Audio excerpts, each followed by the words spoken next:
dari speaker kita. Kalau berkenan, boleh banget nih teman-teman dinyalain kameranya dulu, biar lebih kerasa suasana bareng-barengnya meskipun kita workshopnya online. Untuk background zoom-nya udah ada di grup ya teman-teman. Dan kalau misalnya selama sesi mentoring nantinya ada pertanyaan, feel free banget buat drop di kolom chat. Nanti bakal ada sesi khusus buat diskusi bareng mentor. Oke, sebelum kita masuk ke sesi utama, kita bakal dengerin dulu nih opening remarks dari chapter lead Generation Go Medan, yaitu Victoria Mitsu. Untuk Mitsu, waktu dan layar virtual dipersilakan.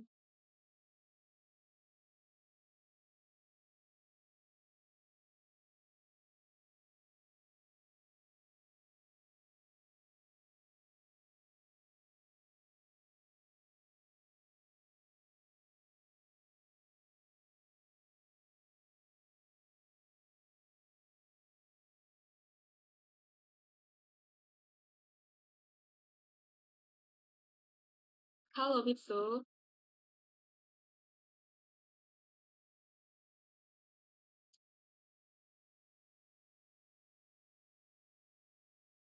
apakah bisa on mic untuk ngasih opening remarks?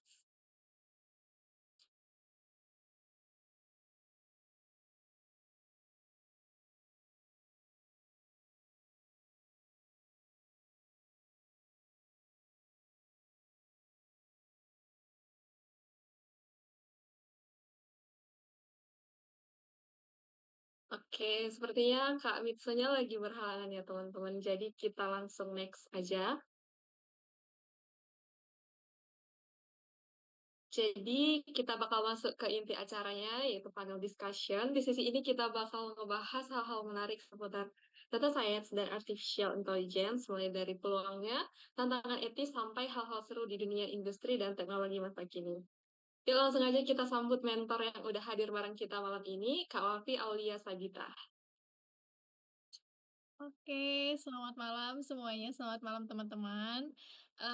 Juga Mantap. terima kasih kepada teman-teman dari Generation Girl Medan ya, udah mengundang aku untuk berbagi sama teman-teman yang, barangkali teman-teman perempuan berdaya nih, yang mau mendobrak industri, STEM ya. Sekarang udah ada STEAM gitu, Science, Technology, Engineering, Arts and Mathematics ya, if I'm not mistaken.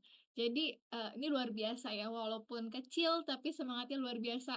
Maksudnya, sekarang kita cuma ber-12, tapi aku yakin nanti dari, 12 orang yang di Zoom ini barangkali 5 tahun ke depan kita nggak ada yang tahu ya, who knows, ada yang jadi head of, something gitu ya, di perusahaannya atau di manapun tempat kalian nanti berkarya, gitu. Oke, boleh di-next dulu, Kak. Jadi kita bakal ngebahas data science dan AI karena aku dikasih briefingnya itu, oh nanti pesertanya itu adalah, orang-orang yang tertarik nih sama data science, sama AI, but has no backgrounds di teknologi gitu, nggak punya background di teknologi deh gitu, atau belum pernah nyentuh coding nih, Kak. Nggak apa-apa, nggak masalah, yang penting kita paham dulu konsepnya dan tahu sih kenapa ya data itu matters, kenapa data itu new oil gitu. Sebelumnya aku mau ngasih tahu dulu bahwa semua materiku hari ini, itu aku ngambil dari beberapa referensi ya.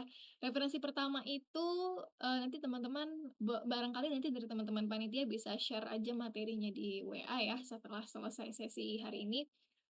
Jadi bisa dicek aja langsung di, pranala-pranala atau tautan yang sudah aku berikan di dalam slides.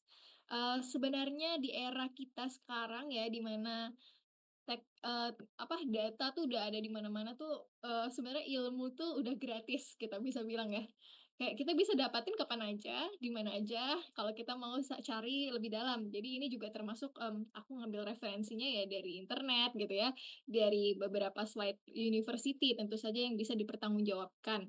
Contohnya ya ini ya, yang pertama ada dari Berkeley ya, tentang AI. Terus juga ada, course-nya tentang computer science. Nanti bisa dicek di situ banyak banget, ada lectures, ada practice. Teman-teman bisa coba script, buat bikin Pac-Man, game Pac-Man gitu. Terus, ada banyak sekali exams and course schedule, siapa tahu barangkali ada yang mau S2-nya keluar, who knows ya, S1-nya di luar atau mungkin malah nanti pas S2 mau nyoba, ranah teknologi nih, Kak, walaupun aku sekarang S1-nya bukan IT, nggak apa-apa, bisa aja gitu. Oke, next ada referensi yang kedua, mmm, ini ada buku, ini buku kalau kalian mau belajar AI ini wajib, kayak kitab wajib gitu. Ya, buku boleh kalau misalnya mau diulik-ulik. Next, Recording in progress. ada referensi yang selanjutnya, untuk data science aku ngambil ini juga dari Berkeley, kemudian Berkeley ngambilnya dari sini gitu ya. Untuk data science, bisa dicek juga website ini website-nya juga cukup, eee, komprehensif. Jadi setiap pertemuan itu ada slides-nya, ada homework-nya, ada kayak praktisnya, dan itu kita pakai standar PPT orang yang kalau kuliah di luar negeri gitu kan. Jadi biar kita, bisa sama deh apa yang kita dapetin gitu. Tapi nggak usah, khawatir, nggak usah gimana-gimana, "Kak, aku belum ada background IT nih," atau yang lain-lain, karena hari ini kita lebih santai ya untuk membahasnya. Next, ada lagi referensi yang terakhir, teman-teman juga bisa baca-baca di sini, di website ini. Jadi ini semuanya bisa diakses, ya. Oke, sekarang pertanyaannya adalah apa, gitu ya. Di intro ini, jadi akan ada 5 section, kita bakal ada pembukaan atau introduction, ada AI, kita bahas AI, baru bahas data science, kemudian gimana sih implementasinya dalam kehidupan sehari-hari, sama nanti kita bakal ada praktis ya di akhir atau praktikum. Oke, untuk yang pertama, what? Apa nih? Kira-kira apa ya data science itu? Apa ya AI itu? Ada yang mau memberikan pendapat? Mungkin, dari Ciwen, Gwen, siapa nih? Ada Heri, Diah, Siti, Kinanti, Faiza, Naila, ada yang mau ngasih tahu nggak sih apa itu data science atau apa itu AI? Di sini tidak ada benar, tidak ada salah ya, yang penting berani untuk menjawab, gitu. Siapa yang mau ngasih tahu dengan bahasanya sendiri deh? Apa itu data science, apa itu AI? Yuk, nanti bakal ada best participant loh.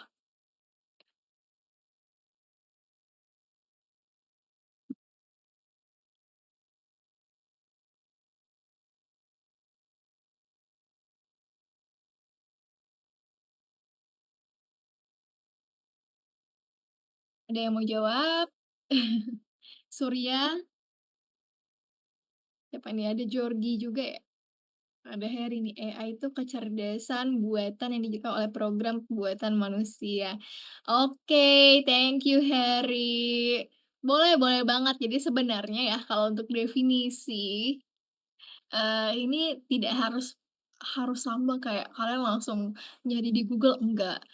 Kalau kita lagi kuliah di luar ya, kalau kita ngelihat video-video pembelajaran universitas di luar, dosen tuh pasti selalu bertanya dan, kita tidak dibebaskan untuk menjawab. Jadi sangat diapresiasi kalau ada yang mau berani menjawab dengan bahasanya sendiri, artinya kan paham kan. Thank you Harry, kita tepuk tangan dulu, claps for Harry. Oke next, bener, jadi kalau kata Harry itu kecerdasan yang dibuat, kecerdasan buatan gitu ya, jadi bukan alami dari otak kayak manusia ya gitu, bener bener sekali. Dan itu memang diciptakan untuk membantu pekerjaan manusia, bener Harry, bener. Sekarang next kita lihat pembahasan kita.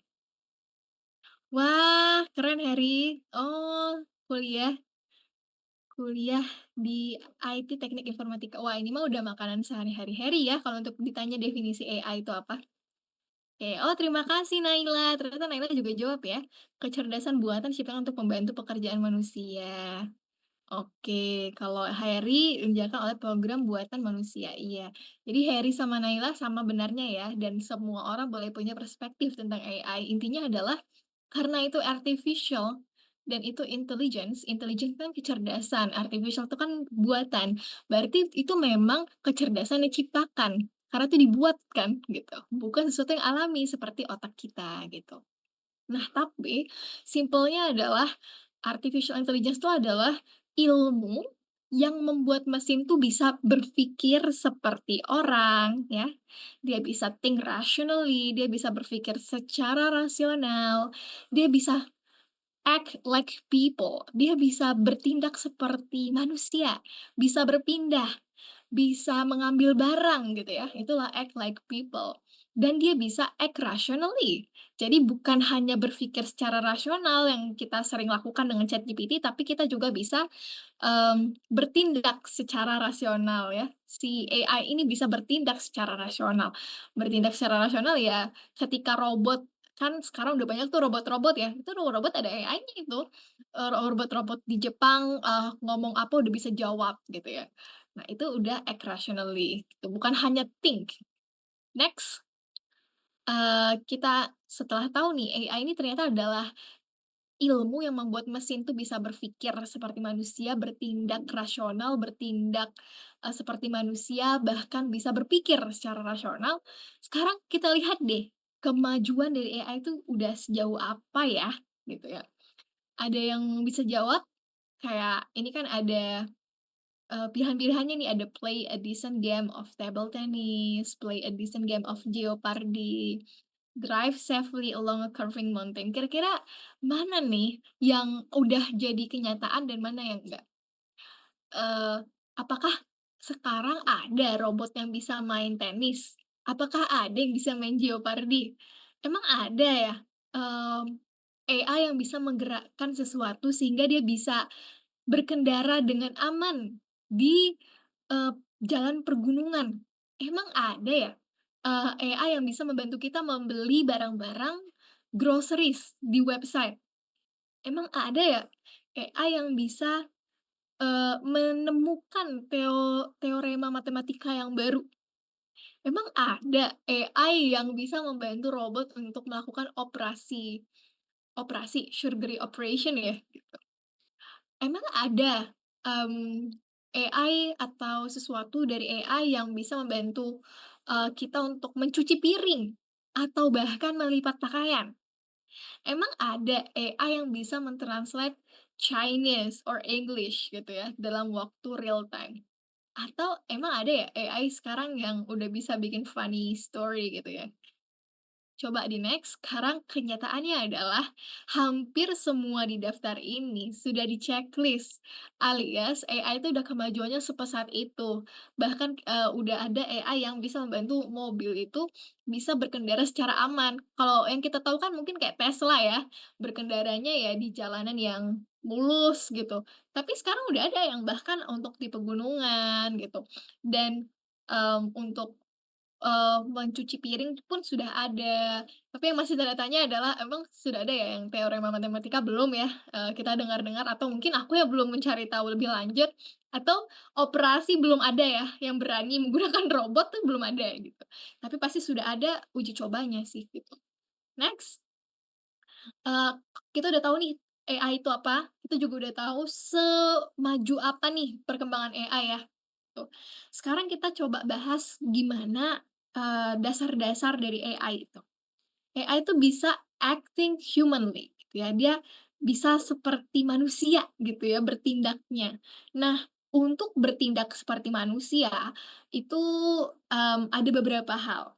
Mungkin teman-teman udah pernah dengar natural language processing atau NLP, di mana itu kayak, memungkinkan AI itu belajar bahasanya kita. Jadi dia bisa berkomunikasi sama kita, makanya ada robot-robot yang bisa pakai bahasa Jepang, bisa pakai bahasa Cina, bisa pakai bahasa Inggris gitu ya. Ini karena ada natural language processing. Kemudian ada juga representation. Jadi dia tuh bisa menangkap dan menyimpan pengetahuan. Ya contoh aja ChatGPT zaman sekarang, kita tanya apa, dia sudah ada nih data-datanya dan dia bisa memberitahukan pengetahuan itu kepada kita, gitu. Dan dia bisa menyimpan obrolan-obrolan kita selama ini, sehingga nanti dia bisa menyesuaikan bagaimana cara menjawabnya kepada kita, iya kan? Nah, itulah knowledge representation. Ada juga automated reasoning. Nah, ini juga ada di ChatGPT sih sebenarnya ya. Jadi dia udah bisa memanfaatkan informasi yang tersimpan gitu untuk menjawab pertanyaan dan menarik kesimpulan. ChatGPT itu menyimpan loh bagaimana cara kita bertanya ke dia gitu ya, dan selama ini kita udah ngasih tahu info apa aja, dan dia akan menyesuaikan dengan database yang sudah kita kasih ke dia gitu istilahnya. Itu automated reasoning. Ada juga machine learning. Nah, ini yang mungkin sering banget ya didengar ya. Machine learning tuh banyak, contoh-contohnya, tapi intinya adalah kita tuh membuat si mesin ini nih bisa beradaptasi dengan keadaan baru, dan untuk mendeteksi prediksi pola dari data. Mungkin, pernah dengar supervised learning, unsupervised learning gitu ya. Nah, inilah yang ada di machine learning gitu. Kemudian juga ada computer vision. Nah, itu, ya mungkin kayak YOLO ya, kalau teman-teman pernah dengar, kita bisa ini yang udah sering banget ya kalau kalau kalian nyari-nyari di YouTube, di Kaggle, kalau computer vision tuh contohnya, eee, buat ngelihat, automatic detected ini sih, plat mobil, gitu. Jadi kita bisa membuat sistem di mana, kalau ada kendaraan yang melanggar lalu lintas ya dari kamera ya, kalau di Jakarta kan udah banyak tuh yang kayak gitu ya, aku nggak tahu kalau daerah lain, Jakarta ada kayak gitu, kelihatan langsung di-detect tuh plat mobilnya. Kemudian tercatat, oh plat mobil ini melanggar lalu lintas di jam sekian karena apa. Nah itu pakai computer vision. Jadi si mesin itu belajar, mmm, belajar dari banyak sekali data plat sehingga nantinya ke depannya dia bisa otomatis mendetek, oh ini plat apa, ketika dia ngelihat gambarnya saja dia sudah tahu itu platnya apa nomornya. Atau ketika dia ngelihat gambarnya saja rekaman CCTV ternyata tidak pakai seat belt, dia udah bisa mendeteksi. Nah itu computer vision. Kemudian ada robotics ya mungkin dari SD bahkan yang udah ada ekskul robotics ya gitu. Robotics juga seperti itu, kayak untuk manipulasi, memindahkan objek, dia biasanya mempelajari, eee, gimana mesinnya itu mempelajari gimana, ketika harus berbelok, bagaimana dia ada integrasi sensor sama mesin di sana. Kalau sensornya ngelihat, "Oh, ada barang di depan," dia akan berbelok. Nah, itu kan sederhana vacuum cleaner yang sekarang udah banyak ya, gitu ya, yang dia pakai robot gitu di dalamnya. Next. Lalu ada, AI tuh untuk thinking secara rasional. Jadi dia bisa secara rasional tuh mengkodifikasikan, ini the right thinking atau penalaran yang tidak terbantahkan gitu, sehingga nantinya dia bisa memberikan kita tuh logika pengambilan keputusan. Ini contoh kecilnya, kalau sekarang teman-teman ke ChatGPT nanyain, "Hai ChatGPT, aku punya keadaan seperti ini, kemudian aku dihadapkan kondisi harus memilih ini atau ini, coba berikan saranmu," gitu. ChatGPT udah bisa memberikan. Terkadang ya, nggak selamanya ini karena aku juga nggak tahu validitasnya seperti apa, tapi terkadang dia rasional gitu ya. Karena apa? Karena dia udah belajar nih dari database dia yang, pasti udah banyak sih itu. ChatGPT luar biasa sih dia nyimpen informasinya ya. Kemudian, ada yang ketiga yaitu AI thinking humanly. Jadi bukan hanya dia acting as a human, but also dia thinking as a human gitu ya. Dia tahu nih bagaimana cara kerja dari pemikiran manusia dan dia bisa belajar dan menirukan cara kerja pemikiran kita. Makanya kayaknya ya kalau kalian meng-compare, ini maaf ya kalau aku sering pakai ChatGPT ya untuk sebagai contoh bisa, karena itu kayaknya yang commonly kita tahu gitu ya, atau ya kalau yang sering pakai Gemini atau Claude gitu ya, boleh silahkan atau bahkan yang di Microsoft ini ya, itu juga ada. Nah itu, silahkan disesuaikan ya, tapi Gen AI salah satu contohnya ya ChatGPT, kalau misalnya kita lihat membandingkan history chat kita, ChatGPT kita sama yang lain itu bisa jadi beda cara ChatGPT menjawabnya. Kenapa? Karena ChatGPT udah mempelajari masing-masing akun yang menggunakan dia. Oh, kalau misalnya chat sama Elvira kayaknya banyak emoticon, ChatGPT bakal merespon chat-chat dari Elvira dengan banyak emoticon dan mungkin akan lebih hangat gitu menjawabnya. Kalau aku mungkin jawabnya, nanya-nanya ke ChatGPT-nya, pakai titik, terus singkat, padat, jelas. Oh, mungkin ChatGPT akan menyesuaikan seperti itu juga dan biasanya kan selalu ada mereka selalu pakai feedback gitu ya, ke kita ya, kayak, "Kamu lebih suka cara responnya seperti apa?" Gitu kan. Nah, dari feedback kita, dari bagaimana cara kita merespon ChatGPT, dia belajar untuk menyesuaikan gitu. dan bagaimana cara kita berpikir dia kadang menyesuaikan. Cuman, ya ini belum tentu selamanya valid ya, karena harus ada uji tentu saja dan kadang, bahkan ada di titik di mana orang-orang sudah berdiskusi, ChatGPT ini kok selalu mengkonfirmasi kita ya? Apa karena dia belajar terus dari kita dan dia mempelajari cara kita berpikir ya? Jadinya dia kayak selalu kesannya mendukung kita, padahal bisa aja kita salah loh, gitu ya kan? Ya jadi, ya itu tadi ada 3 ya, AI, acting as a human, thinking rationally, dan thinking humanly, sama boleh di-next.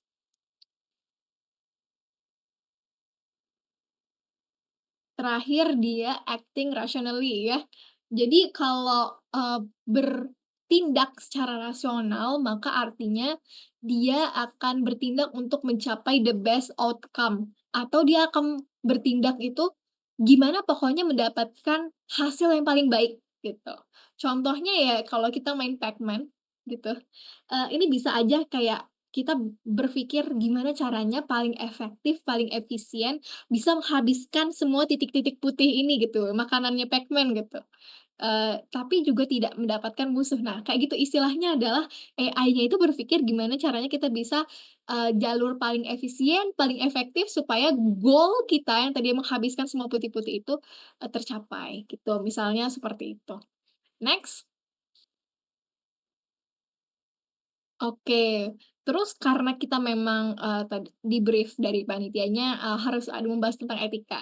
Menurut aku etika itu ada hubungannya dengan moral dan sebenarnya sudah banyak sekali guidelines ya atau panduan untuk etika dalam menggunakan AI ini, yang sudah disebar, banyak sekali versinya. ASEAN pun punya ya, ASEAN Foundation juga ada, tapi aku merujuk kepada Korika karena kebetulan Korika ini isinya, kalau kalian lihat penanggung jawabnya itu profesor-profesor, dokter-dokter, dosen-dosen di Indonesia ya, yang memang berkecimpung di dunia teknologi, data, gitu. Terus juga kerja sama BRIN. Jadi teman-teman kalau mau lihat gimana sih etika dalam penggunaan AI, siapa tahu di sini ada yang membuat jurnal, alhamdulillah, ada yang membuat jurnal tentang, "Kak, aku lagi pengen meneliti nih gimana hubungan, penggunaan AI sama mahasiswa." Ini boleh jadi salah satu, panduan gitu ya, untuk penelitian kalian atau mungkin sekedar untuk menulis opini gitu di internet.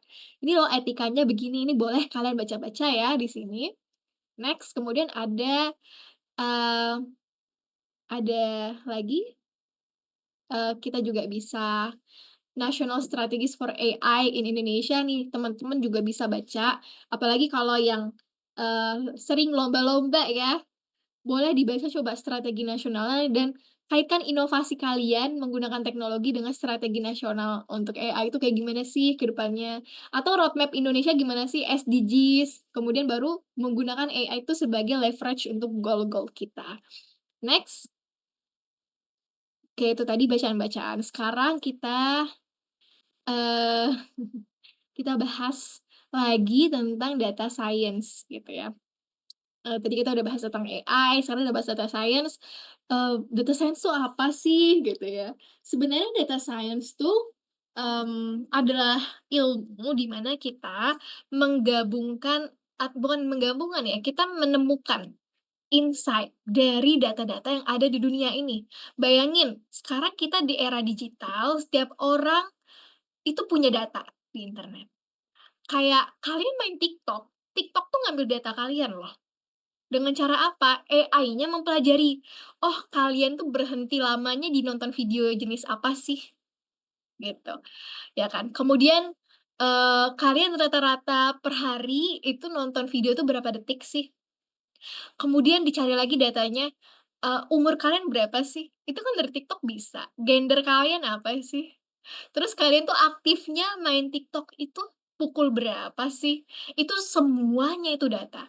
Tapi kan datanya tidak terstruktur tuh.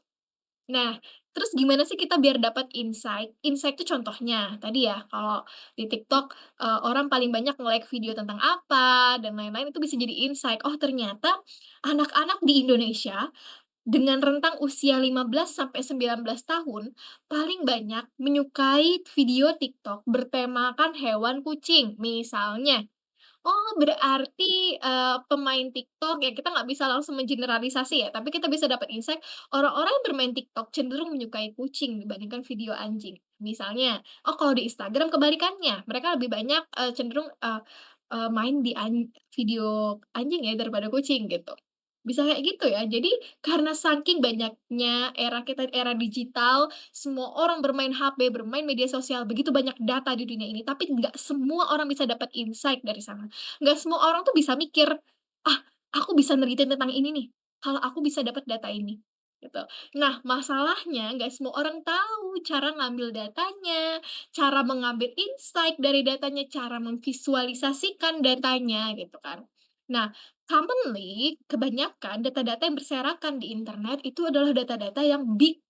Big data nih aku nggak ngomongin datanya 500 baris ya, aku ngomongin 100.000 baris atau bahkan lebih.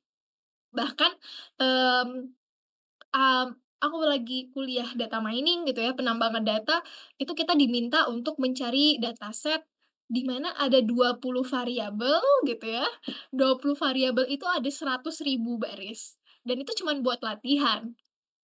Dan itu pasti datanya nggak terstruktur, banyak data hilang gitu, dan itu perlu ditangani. Tapi nanti dari data-data itu kita bisa dapat insight, kita bisa dapat wawasan ya, gitu.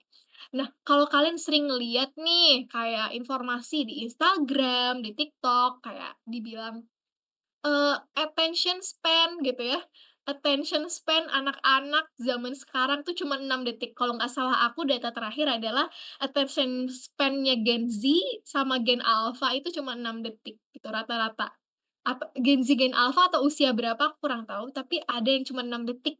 Bayangin kita harus mengambil perhatian anak muda zaman sekarang untuk nontonin konten kita tuh dengan 6 detik pertama, gitu. Karena mereka hanya bisa bertahan sampai detik ke-6, gitu. Dari mana sih orang kok bisa ngambil sih, data bahwa attention span atau waktu mereka bisa, fokus gitu ya sama satu video itu, dari mana orang bisa ngambil data itu? Ya itu loh, mereka ngambil datanya dari media sosial kalian, gitu. Orang yang punya akun di Instagram atau orang yang punya akun di TikTok dengan rentang usia sampai dari 15 sampai 19 misalnya, ternyata rata-rata menonton video itu dengan waktu berapa detik, tuh. Itu ngambilnya dari mana? Ngambilnya dari data media sosial. Bagaimana cara kita mendapatkan insight itu? Nah, proses itu semua itulah data science, gitu ya. Next,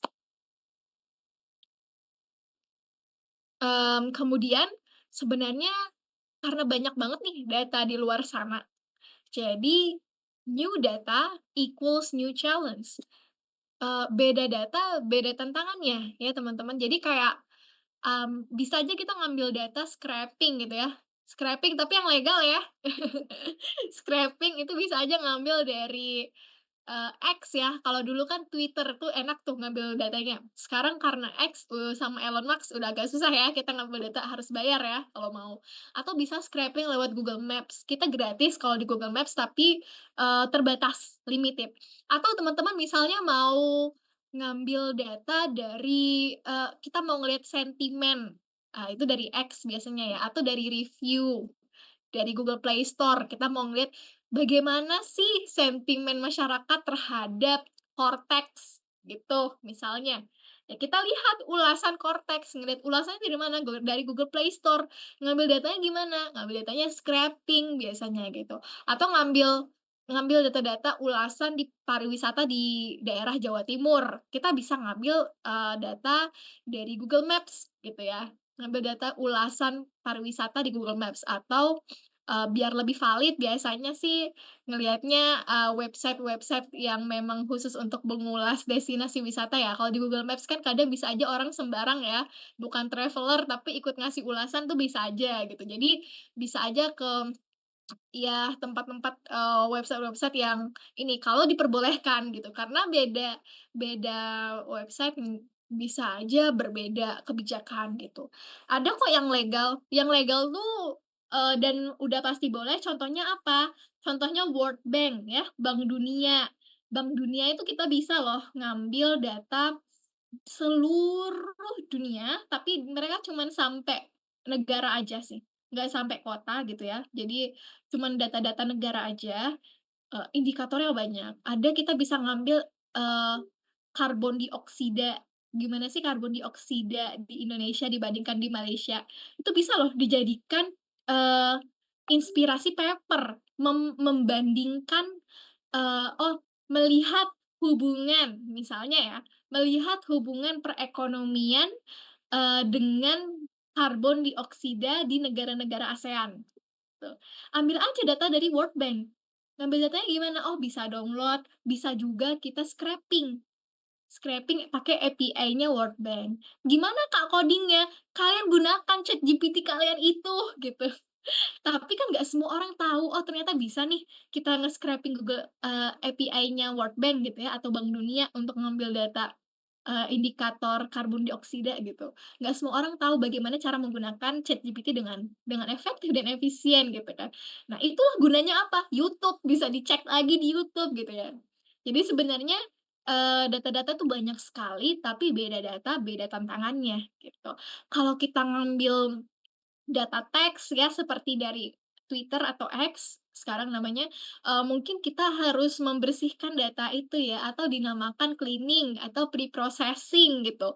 Membersihkan datanya apa? Kalau data teks ya beda sama data-data raster untuk remote sensing dan lainnya. Kalau data teks ya kita harus tahu nih gimana caranya, singkatan-singkatan nih di Twitter itu bisa kayak kan orang suka tuh nge-tweet pakainya singkatan kayak nama KM YG, nama kamu yang duduk di, atas siapa misalnya kan, yang itu bisa disingkatnya jadi YG. Nah, kayak gitu kan perlu untuk dibersihkan datanya gitu.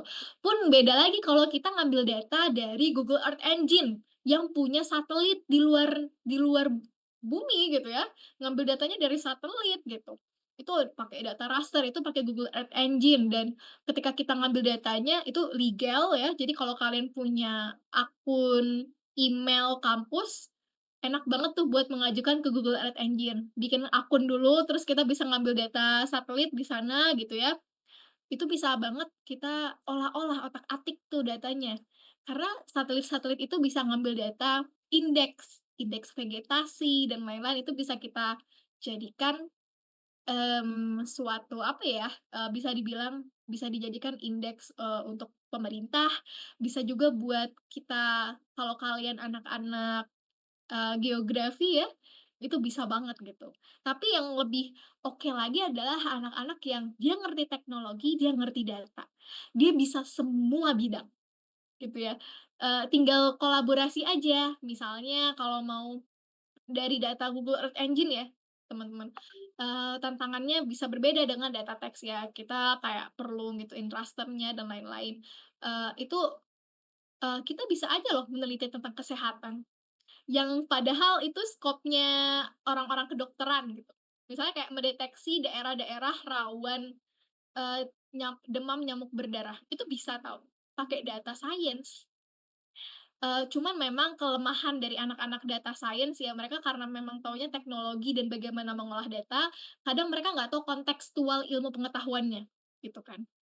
Mereka belum tentu tahu kontekstual ilmu pengetahuannya, makanya kita butuh kolaborasi. Kalau kita mau bikin penelitian nih, gitu ya, tentang kesehatan menggunakan data science, gitu.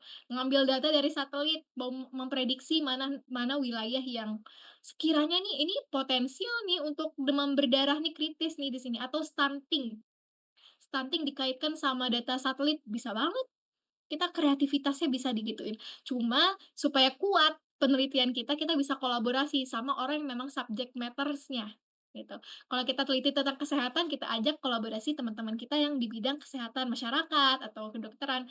Kalau kita meneliti tentang sentimen masyarakat gitu ya, kita bisa ajak teman kita yang anak hukum gitu. Jadi mereka bisa menambahkan substansial tentang hukumnya gitu. Jadi enak banget sebenarnya buat, teman-teman yang bisa statistik, bisa komputer. Jadi mereka bisa data science gitu ya. Semua penelitian di bidang apapun bisa aja, asalkan ada datanya gitu. Tinggal memperdalam bagian subject matters. Oke, next.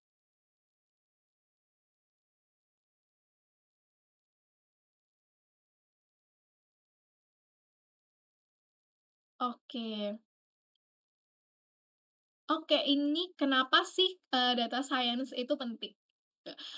Aku nggak mau memberikan jawaban pasti, silahkan teman-teman kesimpulkan saja dari contoh-contoh yang aku paparkan. Jadi yang pertama, mmm, kita bisa memprediksi loh, kemacetan yang akan terjadi atau bahkan banjir. Nah, ini yang mungkin lagi skripsian atau apa bisa jadi ide ini ya, ide skripsi ya gitu.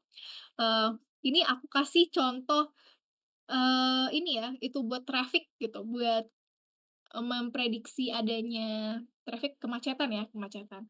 Jadi kita ngambil data tentang berapa jumlah orang yang menggunakan subway, yang menggunakan TJ ya kalau di Jakarta, Transjakarta, kemudian kita ngambil data kemacetan dari Google Maps, ngambil data kecepatan kendaraan, kemudian kita ngambil data, bisa aja baik demand ya atau, permintaan pengguna sepeda. Karena kan sepeda sama kendaraan bermotor tuh bertolak belakang biasanya, korelasinya ya negatif gitu.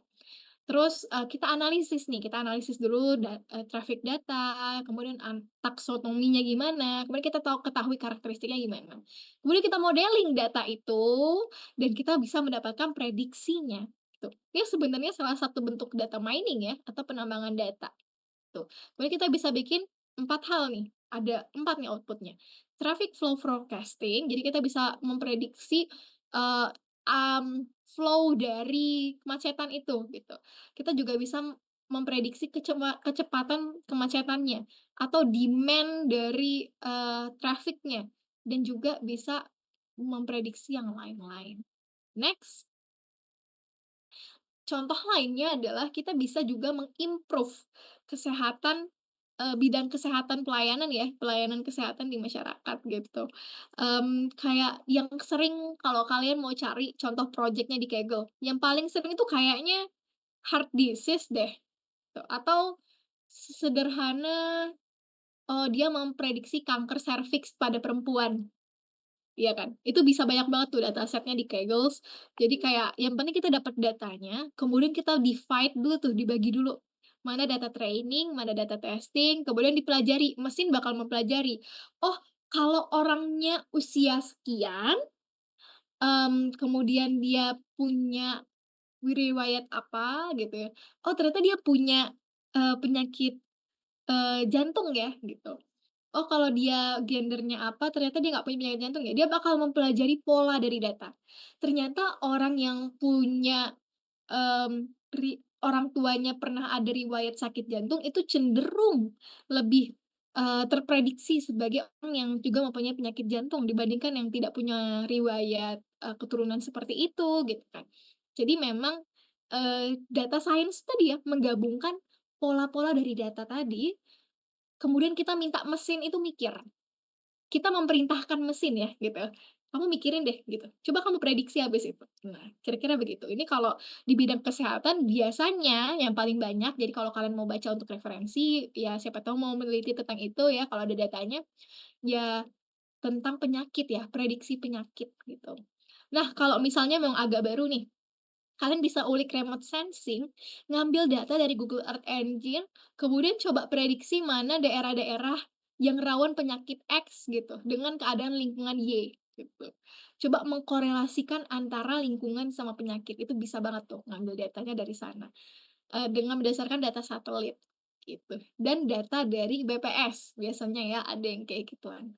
Oke, next. Lalu data science itu digunakan di mana lagi sih? Di Spotify kalian, gitu. Biasanya kalau kalian dengerin lagu gitu ya, playlist-nya udah habis, langsung ada next lagu selanjutnya kan. Nah, itu mempelajari dari lagu-lagu kalian yang selama ini kalian dengarkan. Itu pasti ada mesin kerja di baliknya gitu. Jadi dia memprediksi, ya lagi-lagi memprediksi, atau itu aproksimasi ya gitu ya. Melakukan prediksi kira-kira, kayaknya si ini dia bakal cenderung lebih suka lagu ini deh.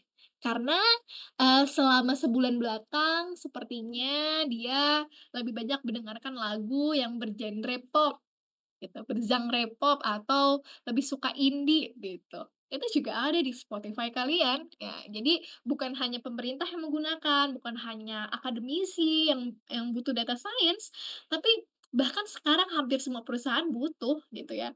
Karena minimal mereka harus menambahkan fitur yang membutuhkan technical dari data science untuk meningkatkan penjualan mereka, gitu. Iya, pakai semua tuh yang rekomendasi-rekomendasi Shopee, TikTok, ya, tuh. Next. Nah, kalau misalnya mau jadi data scientist nih, gimana ya gitu. Ini ada beberapa hal yang aku rekomendasikan untuk kalian pelajari.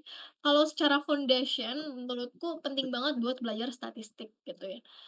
Minimal logikanya deh. Kenapa sih, statistik tuh perlu diperlukan ya, karena kita butuh tahu ketika kita membahas suatu masalah, itu tervalidasi nggak sih gitu ya. Karena jangan sampai karena kita salah baca data, ternyata kebijakannya salah nih gitu ya.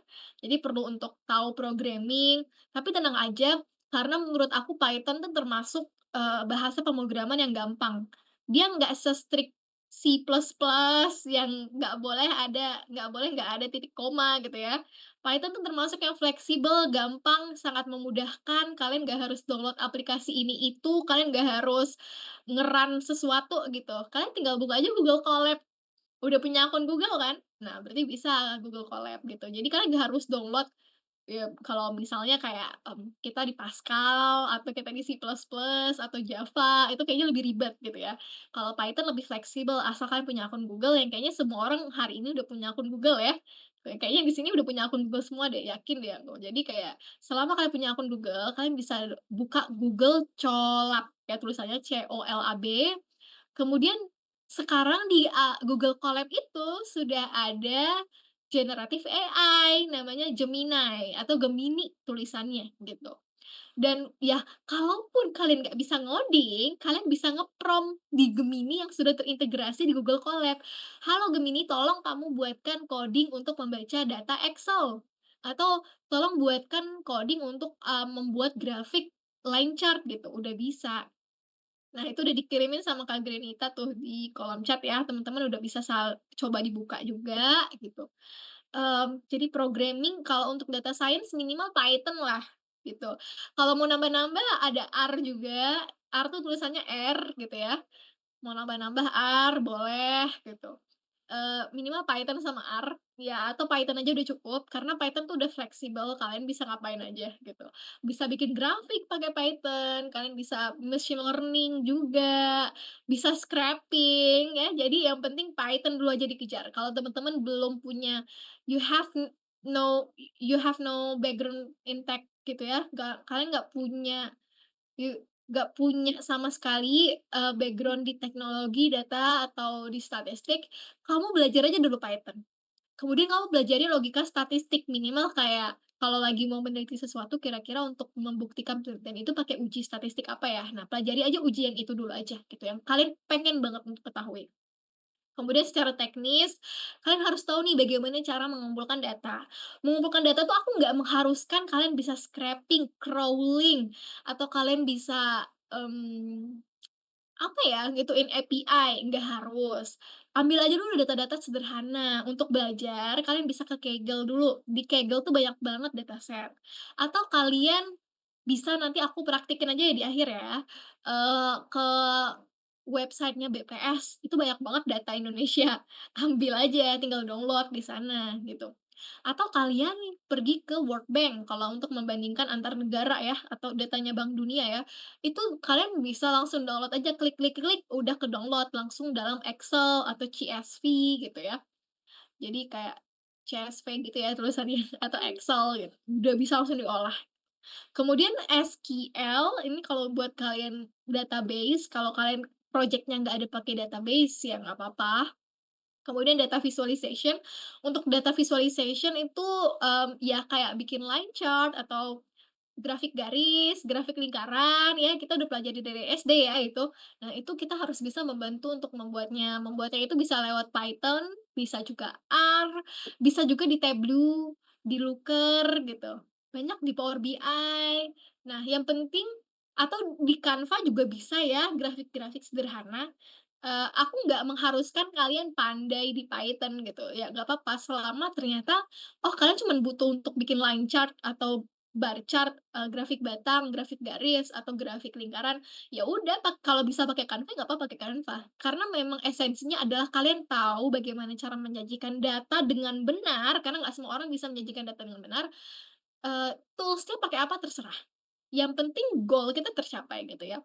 Sama ada applied machine learning. Nah, machine learning ini banyak, tapi menurut aku pelajari step by step aja dulu gitu ya. Pelajari aja dulu Python, gimana cara menyajikan data sama ngumpulin data dulu aja, itu aja. Kemudian di sisi bisnis, supplementary sama praktis, itu ada pelengkapnya. Kayak bisnis itu ya karena kita kan bakal mengolah data, jadi kita harus membicarakan data, alias orang tuh ngerti nih sama data yang kita kumpulin, sama data yang kita sajikan. Jadi harus ada nih skill komunikasinya. Jangan sampai kita pandai berhitung, pandai mengolah data, tapi kita tidak bisa mengkomunikasikan data yang kita olah gitu ya. Sama ya, tadi ya, kalau supplementary biasanya kalau di bisnis, eee, kayak MRT aja pakai bisnisnya pakai sentiment analysis. Jadi dia punya monitor, kebetulan saya pernah masuk ke dalam kantornya MRT. MRT itu moda transportasinya Jakarta ya, eee, di kantornya MRT tuh mereka punya monitor itu ada sentiment analysis dan itu ngambil datanya dari berita-berita di hari itu. Hari itu beritanya positif nggak ke MRT atau negatif, atau apa gitu. Kalau analisis sentimen ini sederhana ya sebenarnya. Jadi, kalian bisa ngambil data aja dari ulasan atau review di Google Play Store, atau mungkin di website-website destinasi wisata, itu kan ada reviewnya ya, atau di Google Maps juga ada reviewnya gitu ya, bisa ngambil dari sana atau dari Twitter ya. Twitter tapi terbatas kalau nggak salah per hari berapa gitu limitnya. Kalau untuk educational purposes nggak apa-apa sih. Nah, untuk yang praktis, ya biasanya ya data science ini dipakai buat problem solving kalau di perusahaan, atau kalau buat mahasiswa ya ada project atau ada lomba ya, gitu. Nah, aku juga sangat menyarankan kalian untuk bisa menguasai data-data yang time series, alias data yang runtun waktu, data yang, oh dari 2000 sampai 2020. Misalnya kita punya penelitian pengen, melihat mengkomparasikan, eee, kunjungan wisata di Jawa Timur sebelum dan sesudah pandemi. Nah, misalnya kayak gitu ya. Jadi kan itu data time series tuh, kita harus ngambil data yang waktunya panjang gitu, nggak cuman di 1 tahun aja. Jadi dari 2018 sampai 2020, kemudian dari 2020 sampai 2023 kita bandingin, sebelum dan sesudah Covid ada perbedaan nggak ya behavior masyarakat? Mereka lebih suka pergi ke gunung, alam-alam gitu, atau malah lebih suka ke mall setelah Covid? Nah, itu kan bisa kita ambil tuh datanya dari Google Maps, atau ngambil datanya dari Traveloka, siapa tahu ya kalau Traveloka ada reviews-nya ya. Atau dari mana? Kita lihat review-review orang, kunjungan mereka ke sana, sentimennya positif atau negatif, gitu. Next, sekarang kita melihat implementasinya di dunia nyata ya, gitu ya. AI aplikasi itu di apa aja sih? Ada di Google Search Engine, itu AI lah, kayak itu ada NLP-nya atau Natural, Language Processing gitu. Kalau kita ngetikin sesuatu, pasti langsung muncul nih rekomendasi, oh kita kayak baru mau ngetik, kita misalnya mau nulis Jakarta, tapi ketika kita ngetik JKAAR, udah ada rekomendasi tulisan Jakarta gitu ya. Nah, itu adalah AI. Mereka mengenali. Biasanya orang kalau lagi nulis ini, bakal mencari ini gitu, jadinya dikasih rekomendasi itu AI. Boleh next? Selanjutnya ada self-driving cars ya. Aku nggak tahu ya di Indonesia udah ada atau belum, tapi yang jelas Tesla ya contoh nyatanya. Itu mereka pakai computer vision. Jadi self-driving cars itu kan salah satu fiturnya adalah dia bisa menghindar atau ngerem gitu ya kalau ada objek di depan mobilnya. Kita nggak perlu pegang setir, kita nggak perlu pegang gas dan rem gitu, mereka udah bisa jalan sendiri gitu. Di China bahkan taksi-taksi udah self-driving, jadi nggak ada supirnya gitu ya. Kita tinggal pesan tiba-tiba datang mobilnya sendiri, itu pakai computer vision, pakai sensor, sudah pasti gitu. Jadi dia menerima data sensor, oh ini ada suhunya hangat nih, termnya hangat. Kalau suhunya lebih dari sekian, kita harus berhenti. Seperti itu kira-kira ya, itu AI yang berjalan di belakangnya. Next. Ada juga generatif AI yang sering kita pakai ya, ChatGPT itu AI, sudah pasti AI. Next, Ada juga, generative AI yang bisa meng-create image ya, kayak Midjourney ya. Next, ada juga, yang tadi yang kata aku di Google Colab ya, ini Gemini-nya. Jadi kayak kalian tinggal klik prompt-nya, misalnya kayak aku bikin create code for read data in Excel, langsung muncul. Jadi kita nggak harus punya skill coding sebenarnya ya, untuk bisa menjalankan Python, untuk bisa mengolah data di zaman sekarang. Next. Sekarang juga kalau kalian punya, Apple ekosistem ya pakai Siri, kalau ada Google pakai Hey Google gitu, dan juga ada Hey Alexa gitu ya kalau di Amazon. Ini juga generative AI karena dia bisa mengenali suara dan menjawab ya. Next, mmm, ini juga sekarang di pemerintahan udah ada AI itu diterapin. Salah satu contohnya di BPS, di Badan Pusat Statistik, udah ada AIDA namanya. Jadi Artificial Intelligence Daerah ya, data, D-nya tuh data. Jadi kita bisa nanya apapun data dari BPS Jawa Timur gitu, kemudian nanti dari AI-nya menjawab. Jadi mereka sudah mengembangkan ChatGPT-nya sendiri ya untuk pemerintah Jawa Timur ya, BPS-nya. Next,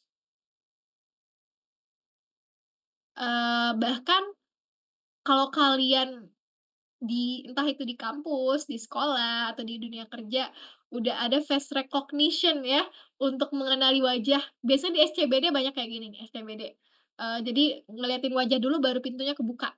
Nah, itu pakai AI, computer vision, dan bisa jadi pakai, mmm, model apa gitu ya, untuk mengenali wajah. Tentu saja wajahnya harus terdaftar dulu, atau HP kalian yang iPhone ya biasanya, dia pakai wajah ya. Nah itu kan kita harus nahan dulu nih wajahnya di layar berapa detik gitu kan, dengan berbagai sisi. Supaya si machine learning-nya, si AI-nya bisa belajar, "Oh wajah kita bentuknya begini, jadi setiap kita ngeliat wajah ini kita buka nih lock screen di HP-nya." Next. Kemudian ini yang kata aku sentiment analysis. Jadi mereka ngambil data teks, kemudian data teksnya itu diolah, kemudian digolongkan. Oh, kalau teksnya mengandung kata-kata ini, berarti ini sentimennya itu positif. Ada yang sentimennya bored, mungkin kayak bosen gitu, atau kayak biasa aja. Ada yang sentimennya cenderung negatif. Nah, itu contoh penggunaannya, MRT menggunakan ini bahkan ya di monitor aulanya. Ya kayak kalau teman-teman lihat, saya pernah ke kantor MRT, mereka bahkan masih pakai sentiment analysis buat, ngelihat sentimen berita, tapi berita MRT hari ini gimana, gitu. Next, ada juga, buat tourism atau buat pariwisata yang kata aku tadi ya. Jadi kan kalau di Google Maps itu ada reviewnya tuh. Review tuh bisa kalian ambil tuh datanya. Kemudian bisa nih kalian, mau penelitian tentang, apa namanya, pariwisata Taman Nasional Bromo misalnya gitu ya. Gimana sih sentimen publik terhadap Bromo berdasarkan review di Google Maps? Nah, itu kalian ambil aja datanya, scraping-nya gampang, coba tanya ChatGPT gimana cara scraping Google Maps ya. Terus di YouTube juga udah banyak.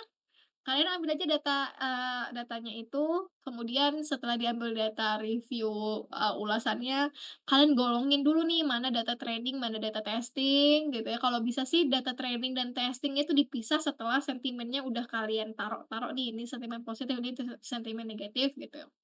Terus kalian bikin prediksi deh dari sana, machine learning-nya kerja deh di sana. Tuh, boleh aja, ada berbagai aspek gitu ya, kita ngelihat aspek atraksi, aspek fasilitas, kan beda-beda ya ulasan untuk atraksinya, ulasan untuk fasilitasnya, ulasan untuk aksesnya, ulasan untuk harganya, itu beda-beda. Boleh next?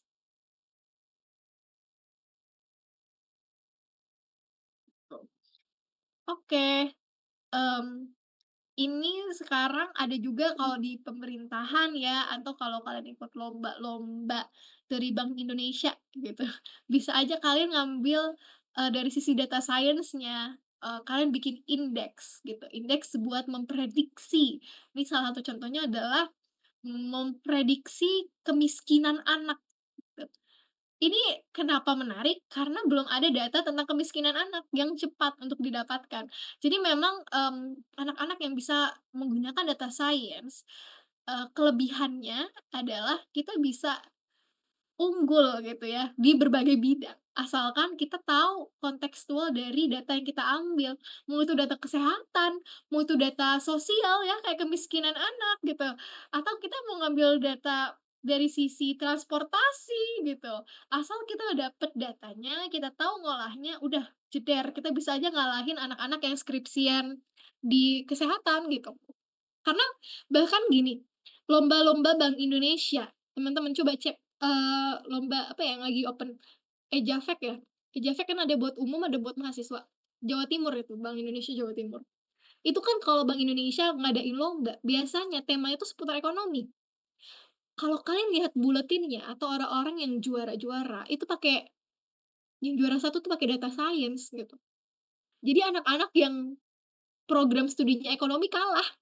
Kenapa? Karena anak yang data science ini, dia punya data science nih, yang, skill itu belum tentu dimiliki sama orang yang program studi ekonomi, gitu. Padahal dia juga punya data ekonomi. Anak ekonomi tahu cara ngambil data ekonomi, ya anak data science juga tahu, gitu. Ya udah, ada gap di sana, gap-nya adalah, kita bisa memberikan novelty atau kebaruan, gitu ya, terhadap data itu, gitu. Bisa aja nih contohnya, membuat indeks Green Development Index, Green Economy Index. Green Economy Index-nya ngambil dari mana? Dari big data. Padahal Green Economy Index atau indeks ekonomi hijau, itu nggak semua orang bisa dapetin datanya, secara real time. Karena data dari pemerintah cuman sampai tingkat provinsi, gitu. Nah, kita bisa bikin Green Economy Index tingkat kabupaten kota dengan prediksi dari machine learning.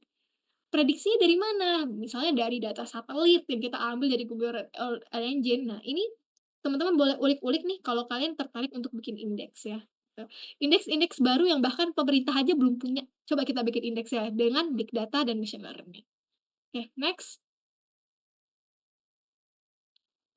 Sekarang kita, mau coba untuk praktikum dulu ya. Coba untuk praktikum teman-teman,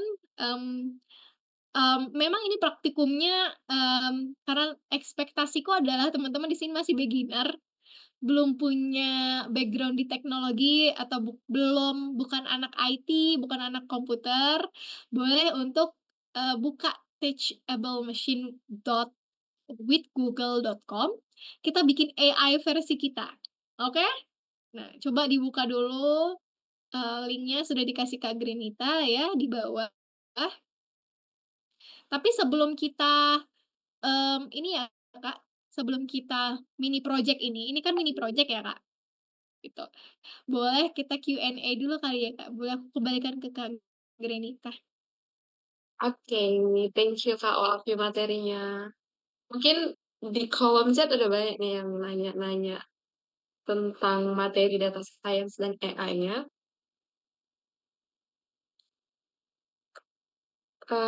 Kita dari Kak Heri dulu ya.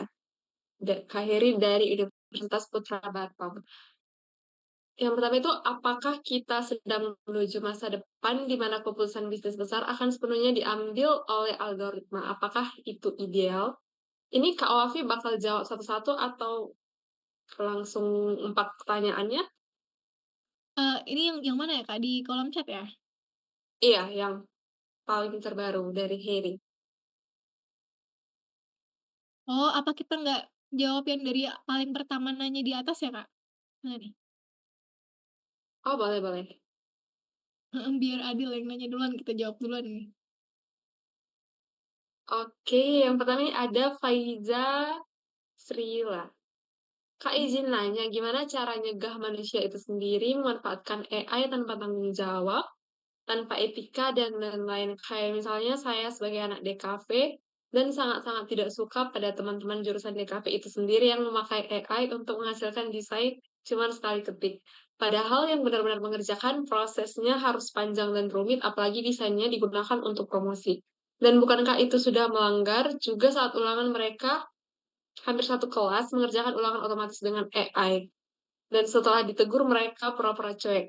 Ada juga yang biarin nanti tinggal tobat dan bahkan ada yang marah. Gimana tuh Kak Oh Wafi? oh, oh iya Kak Faiza ya, saya sangat mengerti sih ini ya, ini curhat ya Kak ya. Apalagi, teman-teman seni ya, kemarin yang lagi nge-booming ini ya, yang ala-ala Ghibli ya, Iya gitu. gitu. Sampai, ChatGPT-nya ngantri itu kalau mau generate image. Sebenarnya kalau saya pribadi, menanggapi hal itu, kita nggak bisa sepenuhnya mengontrol manusia, itu hal yang di luar kontrol kita ya. Tapi kita bisa mem me me kalau sekarang dari teman-teman yang di ASEAN, bahkan di pemerintah, itu lagi ngegodok gimana caranya ada etika di AI itu gitu. Eee, Beberapa kemajuan yang udah kita lihat ya tadi ya, udah ada pedoman gitu, memang mungkin lagi dikuatin foundational di law-nya ya, di hukumnya gitu ya. Kalau di Instagram bahkan kita udah bisa menandai, oh ini image-nya pakai AI, ini enggak, gitu kan. Ke depannya kita lihat dari pembuat regulasi itu seperti apa, karena kita bukan di posisi yang kita membuat kebijakan nih, kita belum punya power untuk memberikan hukuman pada masyarakat toh, gitu ya. Tapi sebagai pihak, yang masyarakat atau akademisi, kita bisa bersikap sama diri sendiri dan, orang-orang yang punya value gitu ya, yang kalau kalian ke jurnal, ke paper, atau bahkan perlombaan, seharusnya tahu kok, mana, ini karya yang buatan, mana yang enggak. Dosen harusnya tahu. Karena gini, ciri-ciri yang materinya pakai ChatGPT gitu atau nulisnya pakai ChatGPT. Biasanya kalau bahasa Inggris mungkin agak susah sih untuk di-detect karena mungkin database ChatGPT-nya banyak ya. Kalau bahasa Indonesia gampang banget kelihatan, "Oh ini ChatGPT sih." Atau minimal ngelihatnya dari, "Ini emojinya banyak banget, ini ChatGPT nih pasti." Sebenarnya, hal-hal yang kayak gitu selama untuk memudahkan manusia dan tidak melanggar etika-etika tertentu diperbolehkan gitu ya. Kayak misalnya untuk menjawab email. Menjawab email kan kadang memakan waktu ya, kayak lebih baik waktu kita untuk memikirkan email kita pakai buat yang lain gitu. Ya nggak apa-apa pakai ChatGPT, toh itu kan cuma antara 2 individu yang menerima email dan yang mengirimkan email. Tapi kalau udah merugikan pihak lain kayak, ikut lomba atau ulangan tapi pakai generator image itu bukan yang memalukan ya gitu. Mmm, Apalagi itu buat lomba gitu kan. Kecuali kalau misalnya, oh kita minta AI men-generate image dan itu kita jadikan inspirasi kita aja buat brainstorming, tapi tetap karya itu lahir dari ide kita gitu, itu ya nggak apa-apa gitu. Nah, kalau untuk mengendalikan orang lain, aku kasih set truth-nya aja ya, kenyataannya ya memang kita nggak bisa sepenuhnya mengendalikan mereka. Dan karena kita di posisi yang bukan bikin regulasi, ya semoga ke depannya ada regulasi yang lebih lebih tegas ya kali ya untuk menanggulangi dampak dari AI. Memang kita dapat manfaatnya, tapi tentu saja ada dampak gitu. Dan aku yakin ke depannya pasti akan semakin, mulus sih perjalanan untuk pembuatan regulasi ini gitu. Toh dulu juga kita belum ada HP, shifting dari HP yang bukan touch screen ke touch screen juga banyak sekali, ininya ya, itunya. Jadi memang menurut aku setiap perubahan itu ada harga yang harus dibayar ketika lagi transisi gitu. Dan itu bisa kita mulai dari diri sendiri lah gitu, dengan acknowledge the ethics ya, etikanya tuh kayak gimana, tadi memang perbanyak bacaan di sana. Gitu. Oke, mungkin kayak gitu ya Faiza ya, gitu. Tetap semangat buat anak-anak DKV, karena menurutku tetap beda sih, mana yang gambar dari AI sama gambar dengan signature-nya sendiri dari human gitu ya. Boleh next Kak Grenita. Oke, thank you ya Kak Wafi. Kita ke next question dari Heri Sanjaya.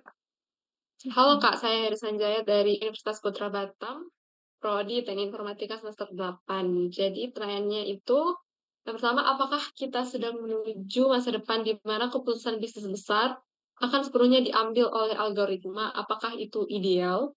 Terus yang kedua, apakah data science dengan data mining itu sama? Kalau nggak sama itu kenapa? Terus yang ketiga, apakah Kak Wafi sendiri percaya nggak bahwa profesi data scientist akan tergantikan oleh auto ML dan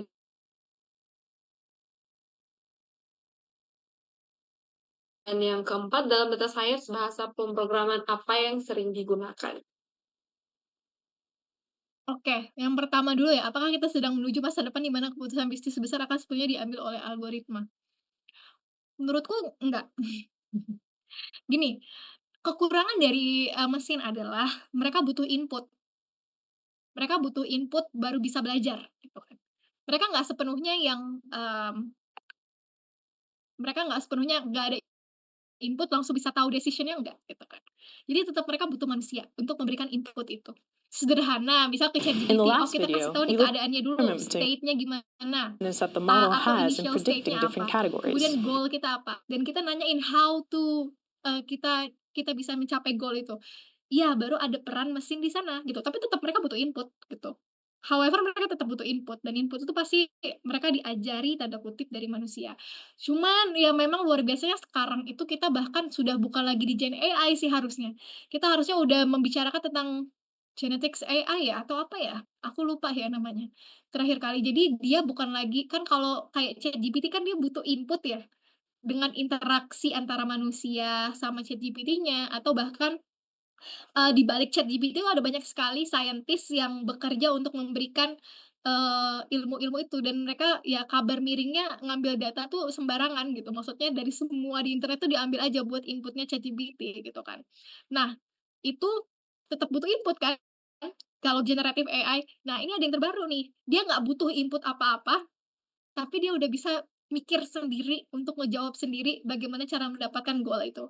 However, yang terbaru ini masih butuh diarahkan, ideal state-nya apa, goal-nya apa, nanti dia akan mikir sendiri gimana caranya untuk dapat ke goal itu, tanpa harus butuh input yang banyak kayak generative AI yang sekarang, tuh. Jadi sebenarnya kalau kita masih membicarakan generative AI nih sekarang, udah agak sedikit terlambat, karena ternyata udah ada yang baru lagi nih, saking cepetnya teknologi nih ya, gitu. Terus, apakah itu ideal?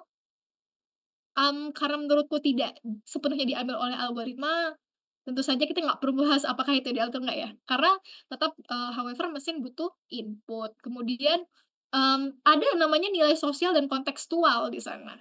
Belum tentu mereka tahu, sedangkan nilai-nilai sosial, hal-hal yang bersifat dengan manusia itu, sangat dinamis gitu. Sedangkan sampai saat ini belum tentu AI aja bisa menebak perasaan kita belum tentu gitu kan. Jadi hal yang kayak gitu memang, tidak sepenuhnya diambil oleh algoritma ya, oleh mesin. Kalau mau baca, coba deh baca paper Future Jobs. Ada 10 pekerjaan ya, yang nggak bakal tergerus nih oleh mesin gitu. Dan itu kalau kalian petakan ya, pekerjaan-pekerjaan atau topik-topik atau ilmu-ilmu yang nggak bakal tergantikan sama mesin, itu tuh yang kebanyakan tuh human relation. Atau yang memang high demand aja di masa depan, kayak data science yang memang high demand ya, jadi nggak bakal tergerus sama hal ini, karena mereka yang mengembangkan AI gitu, atau mereka yang mengembangkan, mmm, teknologi mesin untuk bisa mempelajari pola data itu, gitu. Tapi, yang dari dulu pekerjaannya udah ada dan sampai nanti, beberapa tahun ke depan dia nggak bakal tergerus oleh mesin gitu ya, itu adalah hal-hal yang berhubungan dengan human relation, human to human, gitu. Bahkan, dikatakan kalau nggak salah pekerjaan yang berbasis logistik itu nggak bakal tergantikan oleh AI, ya karena logistik contohnya kayak kita Indonesia banyak pulau nih, yang butuh ngendarain, dan lain-lain, apa kayak mengetahui, lokasi tepatnya gitu ya, jalan dan lain-lainnya tuh belum bisa sepenuhnya tergantikan. Dan juga, kayak customer service, guru gitu, itu, prediksinya sih masih bakal tetap bertahan ya, pekerjaan yang human to human gitu. Yang kedua, apakah data science beda dengan data mining? Apakah data science dengan data itu sama tuh? Kalau tidak kenapa? Menurutku, kalau misalnya kita membicarakan data mining, artinya kita membicarakan mining itu kan penambangan ya. Jadi kita bagaimana cara mengambil data, mengekstraksi itu kemudian mengekstrak polanya gitu dari data. Sedangkan kalau data science itu multidisiplin, bukan hanya membicarakan bagaimana cara mengekstraksi data dan mengolahnya, tapi juga menerapkannya ke dalam konteks bisnis atau konteks pengetahuan yang pengen kita ambil gitu, bidang kesehatan kah, bidang pemerintahan kah, bidang keamanan kah, gitu. Kalau data mining cuma bicarakan bagaimana cara kita mengekstrak pola data itu, kemudian bagaimana cara kita dapat pengetahuan yang tersembunyi itu gitu dari data itu, gitu kan. Kalau data mining fokusnya pada pattern discovery, yang biasanya tuh big data ya, ribuan data, kalau data science itu fokusnya untuk end to end gitu. Mulai dari cara ngumpulinnya, membersihkannya, analisisnya, insight-nya, deployment-nya. Data mining cuman intinya ya bagaimana cara kita pattern discovery itu gitu. Kemudian kalau data science itu kan lingkupnya luas, kalau data mining ya lebih sempit ya dalam prosesnya ini gitu. Ya kalau data science karena juga termasuk di dalamnya untuk menyajikan data, makanya tadi aku mentioning communication skill ya, maka ya kita bisa pakai Tableau gitu ya, pakai Python. Kalau data mining kan nggak bisa pakai Tableau kan, karena nggak ada proses, nggak harus sampai visualisasi, yang penting kita tahu polanya, bisa prediksi gitu. Mungkin kalau data mining, karena pakai database mungkin SQL, Orange, gitu ya, RapidMiner, Python juga bisa. Terus contoh output kalau data science itu misal, pemodelan yang bisa memprediksi harga rumah di masa depan, pemodelan yang bisa memprediksi kemiskinan anak tadi gitu. Kalau data mining, pola, baru sebatas pola, pola belanja, pola masyarakat, bakal datang ke hutan kota setiap hari apa gitu, misal kayak gitu ya. Untuk yang nomor 3, data science akan terganti auto ML, percaya atau enggak, menurutku ketimbang kita bilang menggantikan, kita harus adapting to technology deh, gitu. Ketimbang kayak menurutku gini, akan selalu ada yang tergantikan gitu. Walaupun misal kita jadinya tidak perlu, beberapa pekerjaan kayak teller jadinya, berkurang gitu ya, karena sudah ada ATM gitu kan. Ya tetap akan ada pekerjaan baru yang tercipta kan, gitu ya. Orang yang bikin ATM-nya gitu atau, ya tadi nanti orang yang akan membuat machine learning-nya, itu kan nanti akan muncul tuh banyak sekali pekerjaan terhubung sama itu. Ketimbang, kita memilih diksi menggantikan, lebih baik kita memilih diksi beradaptasi ya, gitu. Karena pasti akan selalu ada kok, selalu ada. Tercipta pekerjaan baru juga ada. Nanti baca Future Jobs deh. Kemudian yang terakhir, dalam data science bahasa pemrograman apa yang sering digunakan? Kalau menurut aku gitu ya, ini tidak harus dan tidak pasti ya, mmm, sesimpel Python aja kalian kuasai aja dulu, gitu. Python aja dulu kuasai, karena di Python kita bisa TensorFlow, bisa buat visualisasi, bisa buat memproses data. Kalau kebetulan karena aku peminatannya data science ya, jadi kita pelajari semua sih sebenarnya.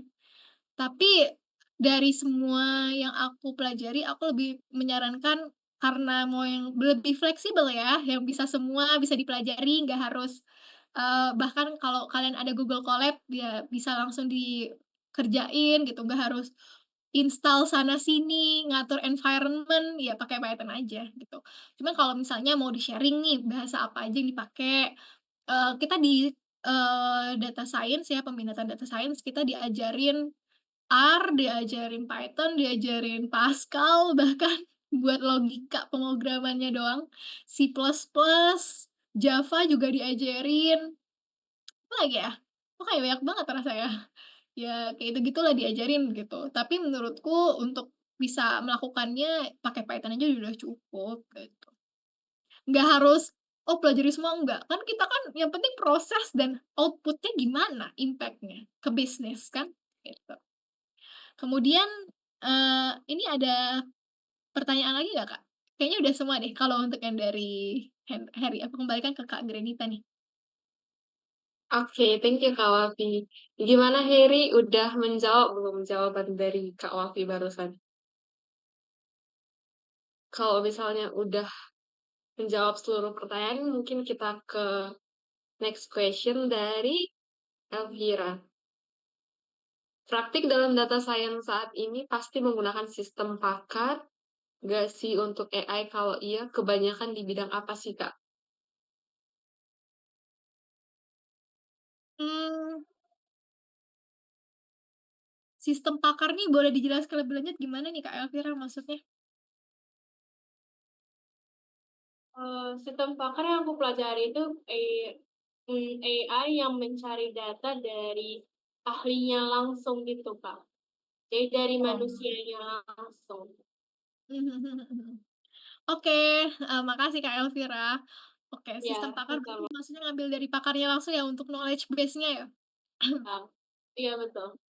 Kebetulan saat ini aku lagi mengembangkan aplikasi yang ada generative AI di dalamnya.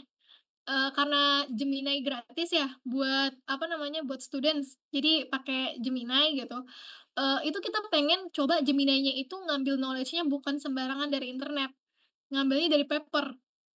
Idenya adalah dia ngambil knowledge base, database-nya, pengetahuannya itu cuma dari paper-paper yang kita masukin gitu. Jadi sebenarnya Oh, kayak gitu berarti bisa dari diotak-atik. dari paper bisa ya berarti? Di Gemini itu? eee, enggak, jadi kita membangun sendiri Gemini-nya, kita Oh, otak-atik. iya, Kak. Oh, Iya, kita oke, paham. otak-atik supaya dia cuma ngambil dari paper-paper yang itu memang udah ditulis oleh akademisi dan sudah di-review kan papernya. Salah satu contoh bukan ChatGPT ya, lebih ke generative AI yang bisa bantu, itu Perplexity. Perplexity bisa kita atur supaya dia cuma ngambil dari academic, paper. Itu kan ada tuh, berarti kan dia ngambil informasi dari pakar, at least ya kan, ngambil dari paper doang kan. Yang papernya itu ada DOI-nya itu atau DOI-nya, DOI gitu. Itu bisa kayak Oh, gitu. Mhm. oke. Menurutku malah memang kalau untuk membangun kayak generative AI gitu ya, memang enaknya kayak gitu. Apalagi kalau kita membangun aplikasi yang kita pengennya aplikasinya itu tuh bisa mempertanggungjawabkan, informasi yang dibagikan gitu melalui chatbot-nya gitu, chatbot ada generative AI Iya, contohnya betul. gitu. Iya, bisa kayak gitu idenya, Kak, gitu. Cuman ya, karena kan aku lebih ke data science ya sebenarnya, kayak, memberikan ideation, mengambil insight, ngambil datanya dari mana aja. Jadi kalau itu nggak cuman aku sendiri yang sedang membangun, aku ajak kolaborasi teman-teman dari IT. Mereka yang nanti sih ke data ini dari bisa tuh. Kemudian juga saya, mmm, aku kurang paham ya, maksudnya kalau untuk yang sistem pakar aku makanya baru dengar, cuman kalau misalnya tadi ternyata definisi dari sistem pakar itu adalah, oh dia ngambil dari statement-nya ahli-ahli saja nih, boleh aja idenya adalah kita bikin ChatGPT versi yang, oh dia cuma ngambil, paper-paper aja gitu sebagai knowledge base-nya gitu. Atau misalnya mau bikin generative AI khusus kesehatan nih gitu, ala dokternya, tapi versi chatbot Gemini gitu kan. Oke, Bisa aja iya. ngambil paper-paper kesehatan aja gitu, jadi knowledge base-nya, gitu. Oke, thank you, Kak. Iya, thank you juga Kak Elvira buat pertanyaannya. Aku kembalikan lagi ke Kak Grenita. Oke, thank you Kak Wafi. Next, kita ke pertanyaan dari Naila Arsika. Izin tanya Kak, apakah ada dampak perkembangan AI terhadap dunia kedokteran dan psikologi? Dan apakah ada kemungkinan pekerjaan dokter psikolog nantinya akan digantikan oleh AI? Oke, menurut aku pasti bakal ada dampak. Contohnya aja kayak di kedokteran itu ini bahkan menurut aku udah terlalu usang ya, tapi kebanyakan tuh kayak gini, kita ngambil database. Misal kalian punya Askes atau BPJS, kita ambil di database-nya BPJS. BPJS tuh punya hackathon by the way, dan banyak banget orang yang ngasih ide-ide hackathon ya di hackathon-nya BPJS tuh buat meng-enhance data-data kesehatannya, asuransi kesehatannya Indonesia itu supaya bisa jadi decision making gitu. Contoh kasarnya tadi yang ada di PPT. Jadi kayak, oh kita ngelihat orang yang ngambil BPJS dengan level kartu apa nih, misalnya kan mungkin ada tingkat-tingkatannya tuh kan, asuransi itu kan ada tingkatannya. Orang yang punya, BPJS dengan level ini cenderung lebih banyak, eee eee, ngambil asuransi buat penyakit apa, kan bisa kita lihat tuh datanya. Kemudian oh kita bisa memetakan, ternyata di Indonesia, BPJS tuh banyak digunakan untuk penyakit ini loh, buat reimburse obat ini loh, gitu. Dan pada akhirnya itu bisa menjadi, bantuan sih buat teman-teman di kedokteran. Bantuan dalam arti, oh kita jadi bisa memprediksi, atau kita jadi tahu, oh kita butuh inovasi ini nih, karena ternyata data di lapangan, masyarakat Indonesia tuh banyak banyak, reimburse obat ini, gitu. menurut aku tetap ada pasti dampaknya, dampak positif gitu. Jadi kita lebih bisa membuat keputusan itu berdasarkan data dan itu pasti tepat sasaran. At least error-nya nggak terlalu banyak lah gitu kan. Kalau psikologi, aku lihat ChatGPT itu lebih rasional ya, nggak terbawa emosi kadang menjawabnya gitu ya. Kalau misal ada teman kita curhat ke kita gitu, kadang kita lagi belum siap gitu secara emosional buat mendengarkan curhatan dia yang kadang bisa jadi tentang hal-hal yang negatif gitu kan. Jadi emosinya negatif, ya emosi negatif bukan berarti dia mengumpat atau apa ya, tapi bisa jadi kayak dia sedih, jadi kadang kan emosi itu bisa keserap tuh gitu sama kita. Kalau kalau mesin kan nggak punya emosi, jadi dia nggak akan terbias gitu istilahnya. Nah, bisa jadi malah di psikologi ini nanti dari data science, dari AI gitu kan bisa bikin chatbot di mana sebelum, eee, apa namanya, sebelum kita booking konsultasi ke dokter atau ke psikiater atau ke psikolog, mereka lewat chatbot dulu, kemudian nanti dari chatbotnya mesinnya bakal merekomendasi, "Oh, kamu butuh dokter ini," gitu. "Oh, ternyata kamu butuhnya psikolog aja. Oh, kamu ternyata butuhnya psikiater aja," gitu. Jadi bukannya digantikan, kan tadi aku udah bilang, pekerjaan yang human to human akan susah digantikan dengan mesin gitu kan. Apalagi tapi memang kelebihan mesin adalah dia tidak akan bias gitu kan. Jadi ya lewat, mesin, lewat chatbot generative AI ini menurutku malah bisa dijadikan inovasi untuk mempermudah kinerja manusia ke depannya, gitu.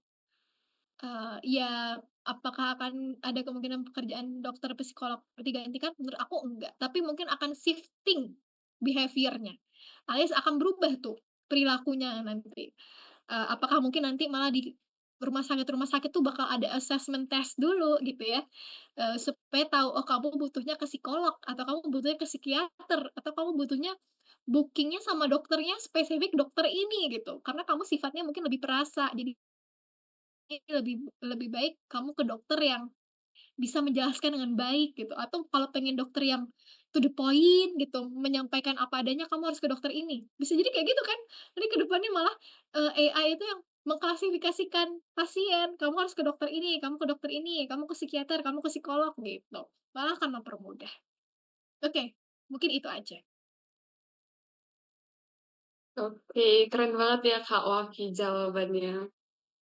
Kira-kira udah menjawab semua pertanyaan teman-teman belum ya?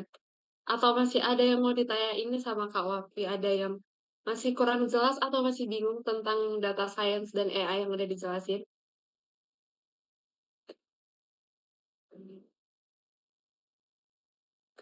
Kayaknya udah pada paham semua ya, nggak ada pertanyaan lagi. Mungkin bisa kita next Kak ke mini project-nya. Oke, teman-teman boleh sekarang buka teachablemachine.withgoogle.com, itu kita bisa istilahnya bikin AI sendiri ya, gitu. Karena memang aku dikasih brief-nya, nanti bisa jadi potensial partisipannya adalah orang yang nggak punya background di IT gitu, atau di teknologi, di data. Jadi memang benar-benar, yang bisa dilakukan oleh semua. Boleh teman-teman buka, nah itu dari Google tuh udah menyediakan platform buat belajar gimana bekerja. Di sini teman-teman, boleh langsung klik project type aja sesuai sama yang ada di slides ya. Get started ya, kalau misalnya ada get started, dibuka get started, kemudian, eee, boleh pilih new project, diklik di yang hamburger button itu ya, yang di kiri. Hamburger button tuh yang garis 3 horizontal, boleh klik new project, terus boleh klik mau image, mau audio, atau mau pose, mungkin kalau biar gampang bisa image project aja dulu ya kalau mau dicoba, yang standar aja dulu. Terus, kalian bikin 2 kelas nih, minimal ya, kelas happy sama kelas sedih. Nanti boleh pakai webcam di laptop masing-masing ya. Kalau happy coba kalian liatin muka kalian yang happy, yang senyum. Kalau sedih liatin perbedaannya ya, sedih yang sedih. Boleh juga pakai foto foto di Google aja. Jadi nggak perlu pakai webcam, boleh upload-upload file foto aja. Bisa entar membedakan happy sedih, happy and sad, atau mungkin cat and dog gitu ya. Kita mengajari mesinnya buat membedakan mana yang cats, mana yang dog, boleh untuk dicoba sendiri. Aku bebaskan, ini contoh aja ya yang ada di slide ya. Nanti, kita tunggu ya, Kak, ya selama mungkin 15 menit. 15 menit, kemudian, yang sudah selesai boleh ngomong di grup chat, "Kak, aku udah coba," gitu. Nanti, boleh sekarang kita coba dulu ya masing-masing ya teman-teman ya. Kalau misalnya lagi ngerjain teachable machine learning-nya yang dari Google itu, boleh sambil didokumentasiin, kemudian nanti di-upload di Instagram, di TikTok, tag, IG-nya Generation Girl sama aku, gitu, Wahyu Aulia, gitu. Oke, boleh ya sambil didokumentasiin? Oke, mungkin boleh yang sebelumnya Kak, slide sebelumnya, biar teman-teman tahu step by step-nya, gitu. Itu kan nanti ada 2 kelas tuh, bedain kelasnya ya, misal kelas satunya cat, kelas 2-nya dog, atau kucing, anjing gitu ya. Jadi kita bisa melatih mesinnya gitu ya, supaya punya kecerdasan buatan untuk membedakan kucing sama anjing. Atau misalnya untuk membedakan mana ekspresi sedih, mana ekspresi marah, mana ekspresi, happy gitu ya. Kelasnya bisa banyak juga kok, gitu. Atau misal membedakan mana pohon, mana rumah, boleh ambil aja data-datanya foto dari Google boleh, atau kalau mau pakai muka sendiri boleh, atau misalnya sederhana, muka pakai jilbab, nggak pakai jilbab, atau muka pakai kacamata, nggak pakai kacamata, gitu. Boleh coba, kita coba ya. Berarti jam berapa nih, Kak, nanti kita selesainya nih, mini project-nya? Mungkin jam 20.44 ya, Kak. Oke, gitu ya. Kita coba selama 5 menit ke depan ya, teman-teman.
Mungkin aku, mau izin share screen project punya aku nih, 3 menit udah kelar nih.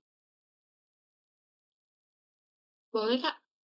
Oke, aku replace ya. Nih, kalau misal teman-teman udah klik yang hamburger button, klik new project, nanti klik yang image ya, habis itu yang standar aja. Ini kelasnya bisa dibagi-bagi sih, bisa nambah-nambah lagi, cuman aku sederhananya ada 2 kelas nih, yang satu happy, yang satu sad ya. Kemudian nanti klik training model di sini gitu, habis itu kalau udah selesai dia bakal muncul di sini nih, preview. Nah, misalnya nih ya, kayak aku senyum, malah happy, misal kayak gini. langsung dia kelas yang kedua yang set. Tapi kalau misalnya kayak gini, duh ini udah ini dia, udah udah error. Terus train ulang ya, coba ya kita train modelnya, terus kita tunggu aja. Ini tadi aku kayak yang ini sampelnya ada 114, yang ini ada 167 di training. Nih,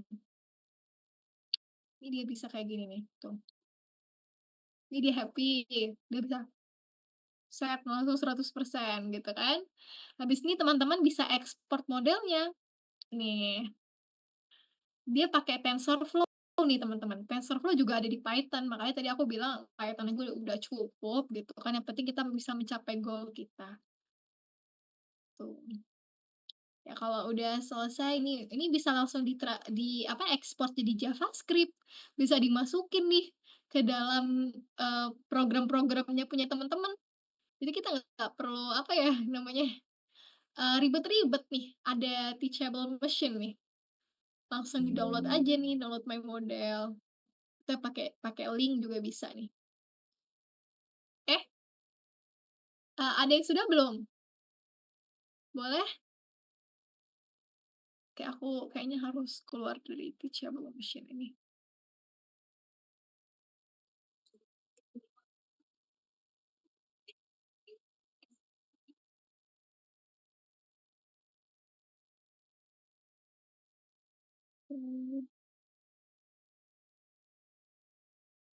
Yuk, best participant bakal dapat hadiah nih. Siapa yang sudah membuat AI-nya sendiri nih, yang di sini? Ibnu, Firza, Surya, Fabian, Lutfi. Ada Lutfi? Lagi proses training, oke. Nurlaili, gimana? Heri, Faiza, Naila Arshika, Victoria, dia, Ciwen. Boleh gimana tuh? AI-nya sudah jadi belum? Kalian berapa banyak kasih sampelnya? Aku tadi tinggal nge-hold aja pakai webcam udah bisa dapat 114 sampel dalam 2 detik.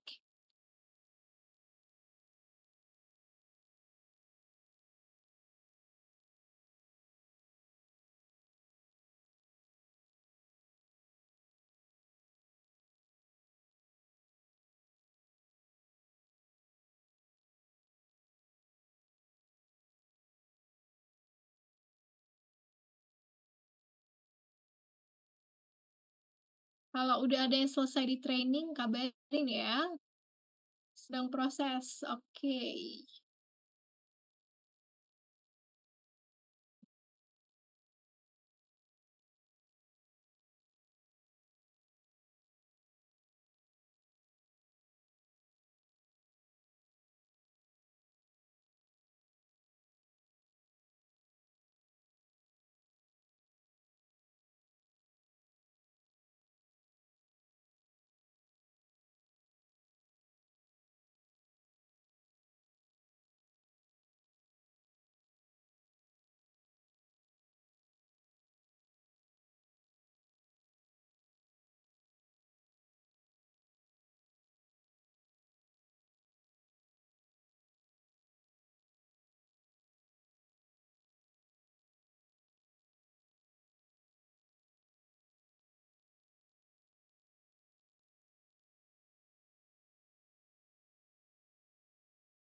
Ada yang sudah belum?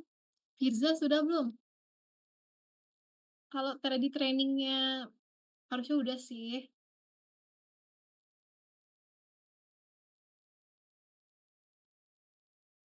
Gimana Firza? Firza Hakim. Yuk coba share screen Firza.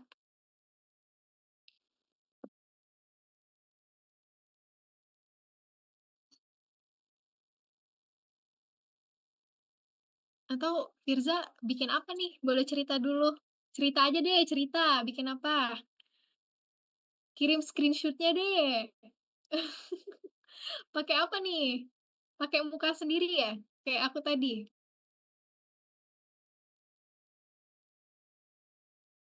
Tuh, jangan malu katanya.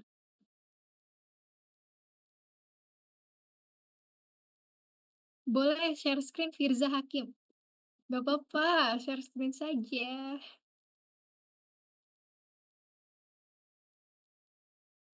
Jadi kita udah bisa bikin AI sendiri ya, pakai bantuan dari Google, Teachable Machine.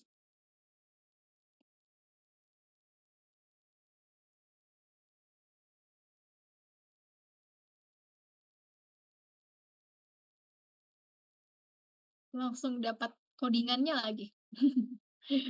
Sangat shortcut ya untuk bikin computer vision. Ayo Firza, atau siapa deh? Naila, Faiza gimana? Faiza ada nyoba belum? Ciwen, Siti Masito, Heri. Heri gimana Her? Kinanti, Dia, Nurlaili, Samsung. Samsung siapa belum di-rename ini? Luffy Taro. Luffy. Luffy kan bisa menaklukkan lautan, masa nggak bisa menaklukkan teachable machine? Ibnu. Siapa yang mau dapat hadiah? Ayo. Masa panitia yang dapat hadiah ini? Ayo Firza.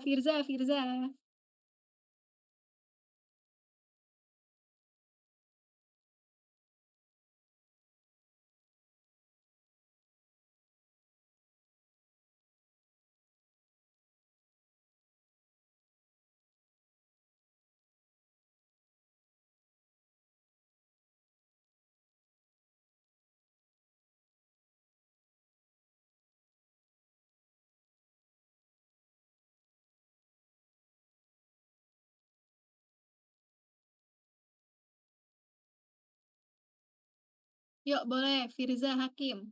Share screen. Ya, bentaran aja. Widih. Mana nih? Widih, keren. Widih. Widih. Keren. Coba diekspor itu modelnya itu.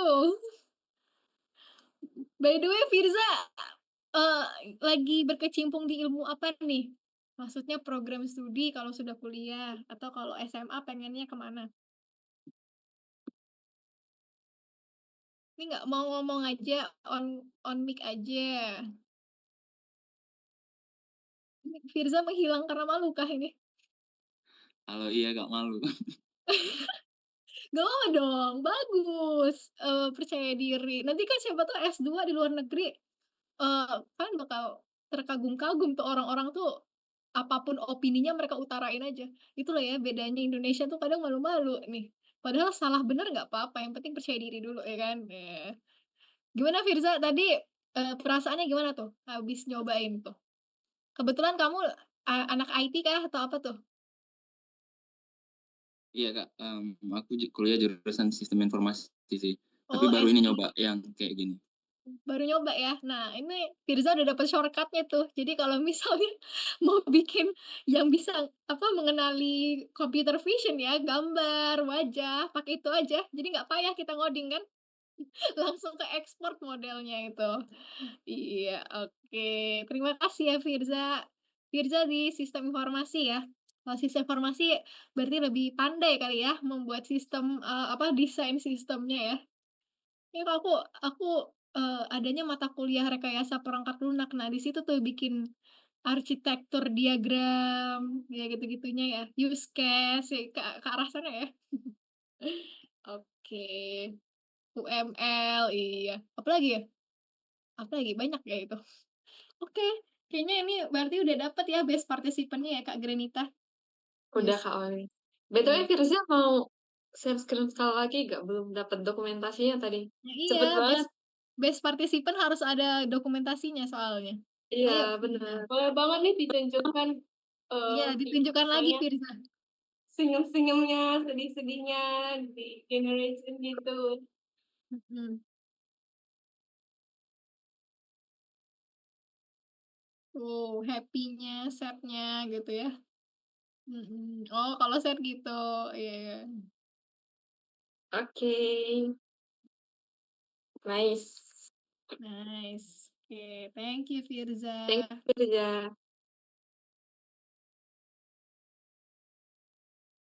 Oke, mungkin kembalikan lagi ke MC nih.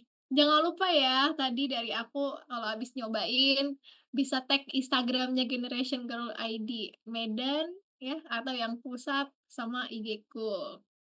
Tuh. Kita saling connect juga boleh, apalagi kalau yang di sini banyak pengen ke data science ya, gitu. Kalau aku sih lebih lagi tertariknya sama remote sensing saat ini, Hmm. citra satelit, pakai Google Earth Engine. Oke, kembalikan lagi ke KMC kita, Kak Grenita. Oke, thank you ya Kak Ovi. Selamat juga untuk Firza sebagai best partisipan di acara workshop kita malam ini. Untuk hadiahnya nanti boleh diklaim ke Toriamitsu atau ke Elvira ya. Oke, kita ke next session awarding ceremony. Terima kasih banyak buat semua teman-teman yang udah aktif banget dari awal sampai akhir di kolom chat maupun di Q&A. Sekarang kita masuk ke sesi awarding and ceremony di mana eh, kita tadi udah ngumumin best partisipannya, Firza ya. Selanjutnya kita ke pre-registration link. Ini untuk absen dan juga untuk dapat sertifikat. Mungkin teman-teman dari Generation Girl boleh kasih linknya di kolom chat supaya teman-teman bisa registrasi ulang. Untuk teman-teman yang udah isi link, nanti sertifikatnya akan dikirimkan ke email masing-masing. Jadi jangan lupa untuk isi linknya segera ya. Oke, linknya udah ada di kolom chat ya, boleh diisi sekarang.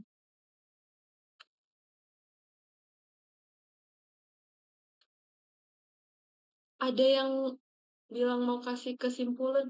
Ini maksudnya kesimpulan dari Kak Wafi atau dari Faizanya nih? Silakan silakan kalau Faiza mau meringkas apa yang sudah kita pelajari hari ini. Mari nunggu presensi kali ya. Boleh Iya di Kak, betul.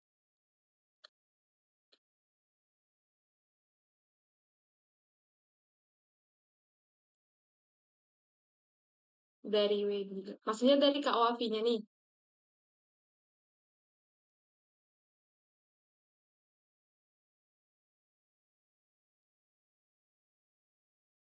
Faiza yang ngasih kesimpulan apa akunya?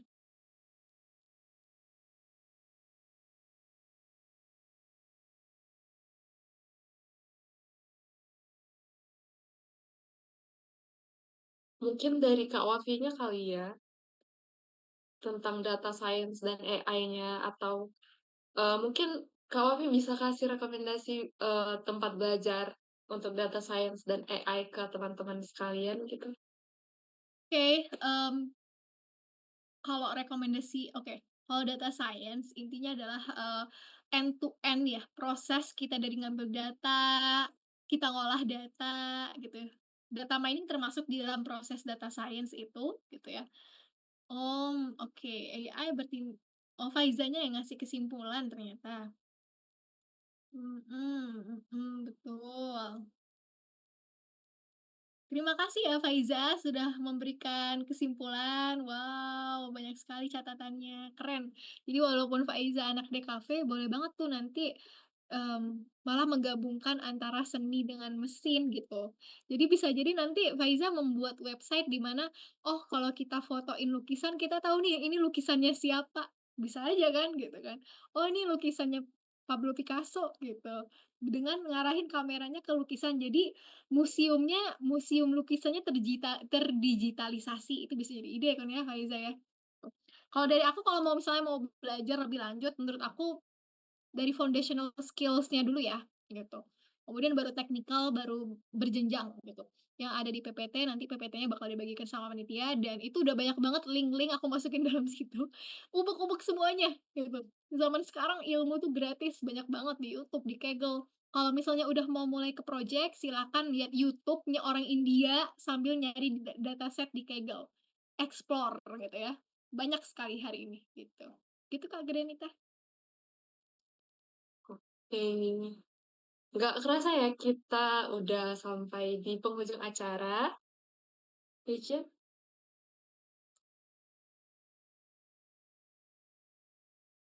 Iya, Faiza tadi eh, ngerjain nggak mini project-nya kalau mau di-present iya, boleh? boleh banget.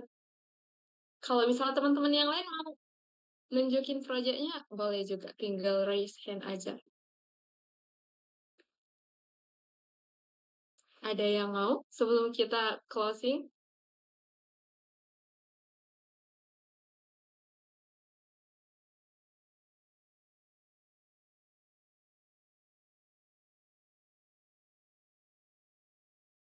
Oke, mungkin udah cukup kali ya. Udah pada.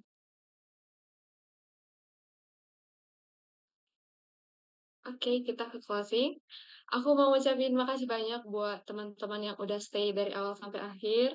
Aku juga mau ngucapin makasih untuk Kak Wafi sebagai kakak mentor kita malam ini yang luar biasa atas segala ilmunya dan juga arahan-arahannya serta eh, sumber-sumber belajar yang mungkin bisa bermanfaat untuk kita, apalagi yang punya strong interest di bidang data science dan juga AI. Dan pastinya untuk tim Generation Girl Chapter Lead Medan yang udah nyiapin acara ini dengan sangat baik. Semoga dari workshop hari ini kita jadi lebih paham tentang pentingnya teknologi seperti data science dan AI, serta bagaimana kita bisa menggunakannya di kehidupan dengan bijak, etis, dan juga penuh tanggung jawab. Oke, untuk teman-teman semuanya juga jangan lupa untuk follow Generation Girl di media sosial biar nggak kelewatan atau ketinggalan sama event-event menarik lainnya yang bakal diadakan oleh Generation Girl.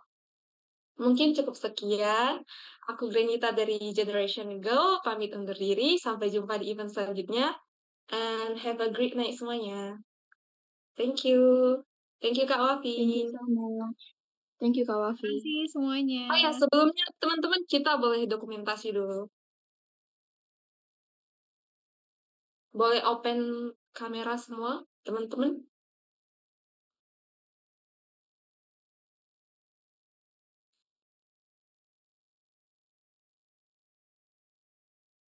Background Zoom-nya ada di itu ya, ada di grup.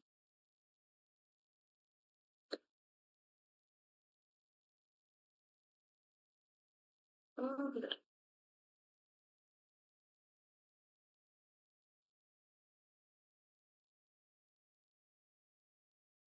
Sebentar ya.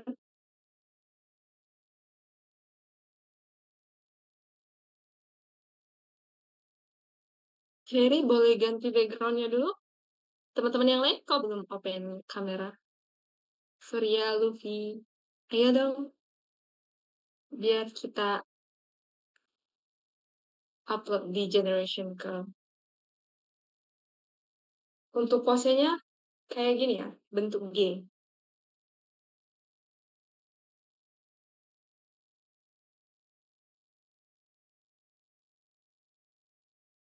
Ayo Firza, Surya, Ibnu, ayo dong Naila, Dia.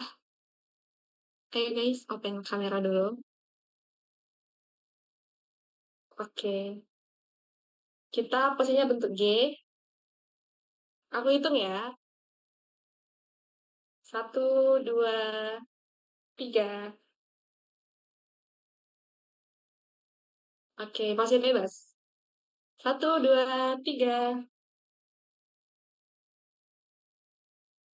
Oke. Thank you semuanya. Have a great night.